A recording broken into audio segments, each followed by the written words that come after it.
Class 8 subject history chapter 5 the revolt of 1857 1857 का विद्रोह। Dear students, today I will teach you about the revolt of 1857।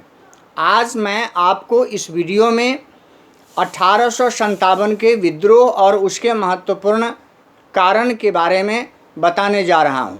So open your book, pay attention and listen to me carefully. First, by 1856, a large part of the Indian subcontinent had come under the rule of the English East India Company. 1856 ईस्वी आते आते पूरे भारतवर्ष में अंग्रेजी शासन प्रारंभ हो गया था। इंग्लिश ईस्ट इंडिया कंपनी की शासन शुरू हो गई थी और इस शासन के दौरान बहुत सारे क्षेत्र में बहुत सारे लोग ऐसे थे जिन्होंने शीघ्र ही अंग्रेज़ों के इस दमनकारी नीति को भांप लिया, समझ गया। और इस तरह से soon some sections of the people began to feel the pinch of the oppressive colonial regime। औपनिवेशिक शासनकाल में बहुत सारे लोग अति शीघ्रता के साथ अंग्रेज़ों की इस दमनकारी नीति को जब समझने लगे तब उन्होंने उनके विरुद्ध बगावत कर दिया। Their grievances eventually exploded in the form of the revolt of 1857। अंग्रेज़ों के इस दमनकारी जो शासन व्यवस्था थी उसकी शिकायतें बराबर भारतीय लोगों को मिल रही थी और वो महसूस कर रहे थे, जिसके कारण उन्होंने जब उनके भारतीय लोगों का हर तरह से शोषण किया जाने लगा तब वे लोग एकजुट होकर अंग्रेज़ों के इस शासन व्यवस्था के विरुद्ध आंदोलन खड़ा कर दिया। और उसी आंदोलन की रूपरेखा में है ना पहला आंदोलन आता है 1857 का विद्रोह। This was the first revolt for independence for our country. हमारे देश के लिए यह आज़ादी की पहली लड़ाई थी। लेकिन आगे हम आपको बताएंगे कि हमें आपस में एकता की कमी थी, जिसके कारण हमने इस विद्रोह में सफलता प्राप्त नहीं किया। We have not unity. और इस तरह से जो है हम सक्सेसफुल नहीं हुए। तो आगे इसी क्रम में बताता है कि 1857 ईस्वी के विद्रोह के कारण, causes of the revolt of 1857 1857 ईस्वी के विद्रोह के कारण। इसके बहुत सारे कारण थे लेकिन 3-4 प्रमुख कारण में पहला आता है discontent of former ruling families. पुराने प्रशासनिक परिवार की नाराजगी। There were many factors that accounted for the revolt of 1857। 1857 ईस्वी के विद्रोह के बहुत सारे कारण थे, जिसमें पहला कारण था डिसकंटेंट्स ऑफ फॉर्मर रूलिंग फैमिलीज। जैसा कि आप जानते हैं कि हमारे देश में छोटे छोटे राजे रजवाड़ों का शासन था, लेकिन जैसे ही अंग्रेज़ों की शासन व्यवस्था प्रारंभ हुई, अंग्रेज़ों ने इन राजे रजवाड़ों के शासन क्षेत्र पर कब्जा कर लिया और राज्य हड़प की नीति जो थी लॉर्ड डलहौजी का, वह तो आप जानते ही हैं, आगे भी मैं आपको बताऊंगा। और इस तरह से उन्होंने पूरे भारतवर्ष पर अपना अधिकार कर लिया था, जिसके कारण पुराने जमींदार और राजे रजवाड़े परिवार के जो लोग थे वो भी अंग्रेज़ों के इस व्यवस्था से नाराज़ थे। उनमें नाराज़गी थी, जिसके कारण वे संगठित होकर के अंग्रेज़ों के विरुद्ध लड़ाई प्रारंभ कर दी। The British policies of annexation and conquest demoralized many Indian rulers and chiefs। Policies such as subsidiary alliance and the doctrine of lapse particularly infused a sense of deprivation and discontent in their minds। अंग्रेज़ों के दिमाग में सहायक संधि और राज्य हड़प की नीति, ये जो दो महत्वपूर्ण नीति थी जिसके कारण वे बहुत सारे क्षेत्रों को अपने कब्जे में कर लिया था। और इसी क्रम में the annexation of Awadh in 1856 on the grounds of mall administrations further intensified it. 1856 ईस्वी में इसी राज्य हड़प की नीति के अंतर्गत अवध को अंग्रेजी हुकूमत में मिला लिया गया था। Around this time the governor general Dalhousie announced that after the death of the Mughal emperor Bahadur Shah second his descendants would no longer enjoy the royal privilege accorded to them as the traditional rulers of the subcontinent. Similarly, following the death of Peshwa Bajirao II, his adopted son Nana Sahib was refused the pension the Peshwa had been getting as the head of the Marathas. और इस क्रम में Lord Dalhousie की जो राज्य हड़प की नीति थी उसके अंतर्गत यदि कोई राजा और उसके उत्तराधिकार सक्षम नहीं होते थे या कोई उत्तराधिकार नहीं होते थे, एडॉप्टेड सन आदि को जो है उत्तराधिकारी नियुक्त करता था, वैसी स्थिति में स्वतः उसके राज्य को जो है वह अंग्रेजी राज्य में मिला लेने की नीति उसने चलाया था लॉर्ड डलहौजी ने। और इसी क्रम में बाद में चल करके उसने पेशवा बाजीराव द्वितीय और उसके एडॉप्टेड सन जो था दत्तक पुत्र नाना साहब, उसको भी उत्तराधिकारी मानने से इनकार कर दिया, उसको किसी भी प्रकार का पेंशन देना बंद कर दिया।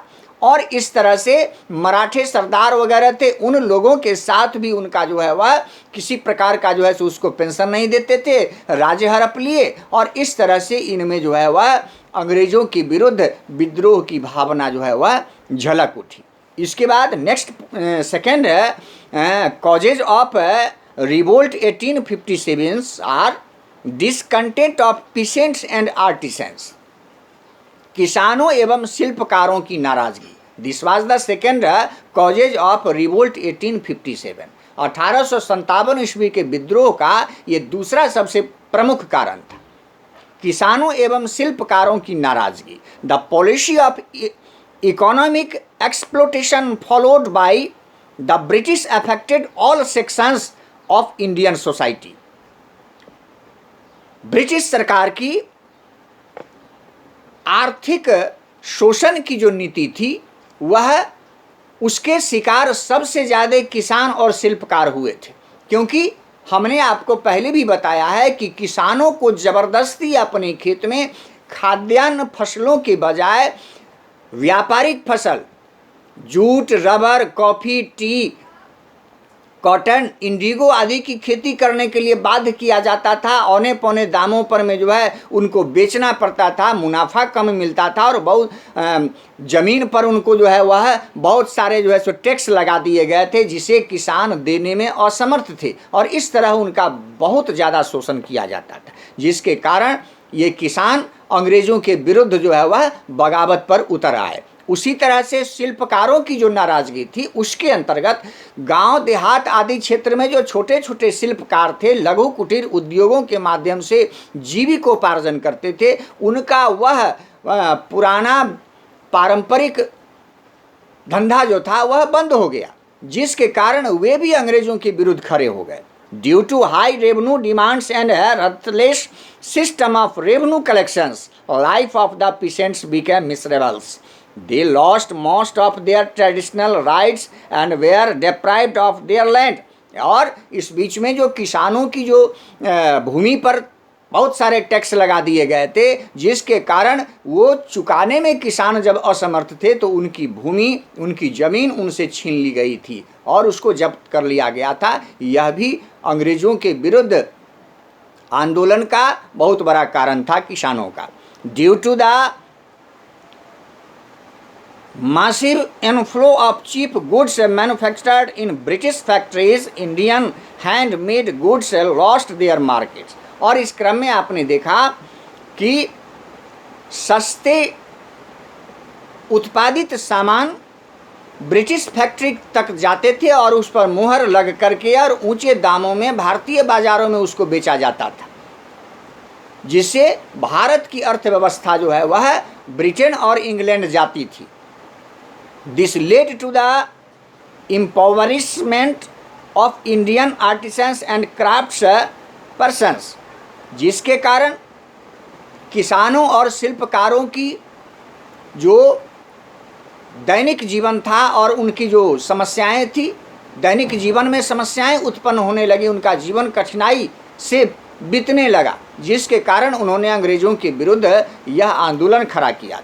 इसके बाद third points and causes of revolt 1857 are discontented sepoys, सिपाहियों की नाराजगी ना, this was the important causes, यह सबसे महत्वपूर्ण कारण था, सिपाहियों की नाराजगी। अंग्रेजी हुकूमत में दो तरह के सिपाही होते थे, ब्रिटिश फौज और भारतीय फौज। भारतीय लोग जो ब्रिटिश हुकूमत में नौकरी करते थे, और उन दोनों के बीच जो है सो एक अजीब तरह का डिस्क्रिमिनेशन था, भेदभाव था। इस भेदभाव के अंतर्गत द सिपोज और Indian soldiers formed about 7/8 of the total British troops in India, but they were often subjected to discriminatory provisions and rules by their British superiors. Besides, they were paid much less than British soldiers, and all the higher posts in the army were reserved for the people of British descent. The Sepoys were also forbidden to wear caste and sectarian marks such as tilak or beard or turbans. Rules regarding their overseas services further hurt their religious sentiments. इस क्रम में अंग्रेजी फौज को जो है वह ऊंचा पोस्ट दिया जाता था, ज़्यादा वेतन दिया जाता था, जबकि उसी कार्य के लिए भारतीय फौजों को कम वेतन दिया जाता था और ऊंचे पोस्ट पर उसको प्रोन्नति नहीं दी जाती थी, प्रमोशन नहीं दिया जाता था। और उल्टे यदि कहीं विदेशों में युद्ध छिड़ जाए तो ब्रिटिश फौज जो है वह अपने टेंट में आराम करती थी और भारतीयों को समुद्र के पार जो है सो लड़ने के लिए भेजा जाता था, जो सिपाही लोग इसे धर्म विरुद्ध समझते थे। और इस क्रम में एक सबसे बड़ा फैक्ट है कि in the early 19th century many people in the country believed that if they crossed the sea they would lose their religion and caste. बहुत सारे लोगों में यह धारणा थी कि समुद्र पार जा कर के जो है वह युद्ध करेंगे या लड़ेंगे या जाएंगे तो इससे उनकी जाति और उनका धर्म जो है वह डिस्टर्ब होगा, समस्याएं उत्पन्न होगी। सो when the sepoys were told in 1824 to go to Burma by ship to fight for the company, they refused to follow orders. और इस क्रम में 1824 ईस्वी में बर्मा के विरुद्ध जो है वह ब्रिटिश सरकार ने भारतीय फौज को समुद्र के पार जाकर लड़ाई लड़ने का आदेश दिया, तो यही सोचकर इन्होंने वहां जाने से इनकार कर दिया, जिसके कारण बहुत सारे भारतीय फौजों को जेल भेज दिया गया, फांसी पर लटका दिया गया। और इसी क्रम में एक उसमें सबसे प्रमुख सिपाही था मंगल पांडे, जिन्होंने अपने भारतीय फौजों के ऊपर हो रहे इस अत्याचार को सहन नहीं कर पाए और अंग्रेजों के खिलाफ आंदोलन छेड़ दिया। In 1856, the company passed a new act, General Services Enlistment Act, under which every new recruit has to serve overseas if ordered. This hurt the sentiment of the sepoys. और 1856 ईस्वी में अंग्रेजी सरकार ने एक कानून बना दिया कि नए भारतीय फौज में जो लोग शामिल होंगे उन्हें समुद्र के उस पार जाकर के भी लड़ना पड़ेगा। और यह बात जो है सो भारतीय सिपाहियों को बहुत ज़्यादा जो है सो नाराज़ कर दिया। और a number of sepoys they are part time peasants और came from peasant artisans families living in the villages, so they naturally sympathized with the suffering of the peasants and traditional crafts persons. और एक सबसे बड़ी बात थी कि भारतीय सेना में बहुत सारे फौजी भाई ऐसे थे जो किसान परिवार और शिल्पकार छोटे छोटे परिवार से आते थे, इसलिए भारतीय लोगों और सिपाहियों और किसानों के ऊपर जो अंग्रेज़ों के द्वारा अत्याचार किए जाते थे, इन भारतीय फौजों को यह सहन नहीं हो पा रहा था। वे अपने ही लोगों के प्रति विशेष सहानुभूति रखते थे जो अंग्रेज़ों को अच्छा नहीं लगता था, और जिस कारण से आगे यह विद्रोह शुरू हुआ। तो इस वीडियो में टोटल इतना ही, फिर अगला पॉइंट मैं दूसरे वीडियो में आपको बताऊंगा। आज के लिए बस इतना ही। Thank you.